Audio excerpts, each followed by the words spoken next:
பாஜக தரப்பிலிருந்து அதிமுகவை குறிப்பா அதோட பொதுச் செயலாளர் எடப்பாடி பழனிசாமிய ரொம்ப கடுமையா எச்சரிச்சு ஒதுக்கி வச்ச மாதிரி ஒரு சித்திரத்தை இது கொடுக்குது. அதாவது ஹிந்துத்துவமா சொல்லணும்னா ஓட ஓட விரட்டி அடிச்சாங்கன்னு அந்த வீடியோல பயன்படுத்தப்பட்டிருக்கு. அந்த அளவுக்கு நிலைமை மோசமானதை அது காட்டுது. அப்படியா? ஓஹோ! இந்த அளவுக்கு போறதுக்கு என்ன பின்னணினா, பிஜேபிவே அதிமுக கூட்டணி வேண்டான்னு முடிவு செஞ்சதா?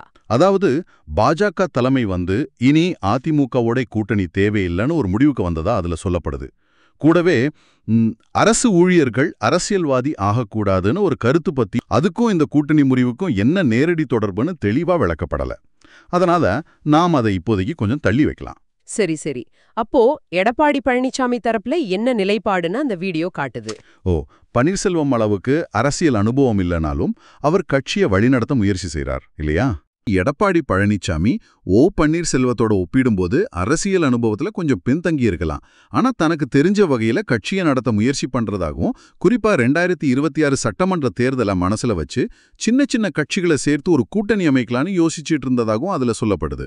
ஓ, அப்போ இந்த சூழல்ல தான் பாஜகவோட கருத்து வேறுபாடு வந்திருக்குமா? சரியா சொன்னீங்க. இந்த நேரத்துல பாஜக தரப்பு எங்களோட கூட்டணிக்கு வாங்க, ஜெயிக்கலாம் அப்படின்னு ஒரு யோசனை சொன்னதாகவும், ஆனா அதுக்கு எடப்பாடி பழனிசாமி தரப்பிலிருந்து பாஜக எல்லாம் ஒரு குட்டி கட்சி, நாங்க பெரிய கட்சிகளோட தான் கூட்டணி வைப்போம் அப்படின்ற மாதிரி பத்திரிகையாளர்கள் முன்னாடி பேசினதாகவும் அந்த வீடியோ குறிப்பிடுது. அடடே, இது இது பெரிய விஷயமாச்சே. அப்புறம் என்னாச்சு? பாஜக தரப்பு இதை எப்படி எடுத்துக்கிட்டதா அந்த வீடியோ காட்டுது? இந்த பேச்சு பாஜகவினரை கடும் கோபத்துக்கு உள்ளாக்குச்சு.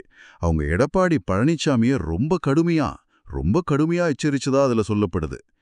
இனிமே உனக்கும் எனக்கும் எந்த சம்பந்தமும் இல்ல, கூட்டணி பேரை மட்டும் வச்சுக்கிட்டு திரும்ப வந்துராத அப்படின்ற மாதிரி ரொம்ப கடுமையான வார்த்தைகளை பயன்படுத்தினதா அந்த காணொளி சொல்லுது.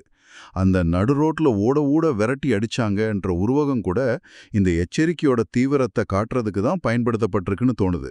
ஆக மொத்தத்துல 2026 தேர்தல் கூட்டணி பேச்சுவார்த்தை சம்பந்தமா எழுந்த இந்த கருத்த வேறுபாடுதான் அதிமுக பாஜக உறவுல ஒரு பெரிய விரிசல, ஒரு கடுமையான பிளவை உண்டாக்கியிருக்குன்னு அதை நீங்க கவனத்துல வச்சுக்கணும், நாம சொல்றதில்ல. ஆமாம், இது உண்மையா இருந்தா இதோட தாக்கம் தமிழ்நாட்டு அரசியல்ல எப்படி இருக்குன்னு பார்க்கணும். குறிப்பா வரப்போற தேர்தல் கூட்டணி கணக்குகள்ல இது ஒரு பெரிய மாற்றத்தை உண்டாக்கலாம் இல்லையா? இது அரசியல் களத்துல ஒரு புது அத்தியாயமா இருக்குமா? என்ன நினைக்கிறீங்க?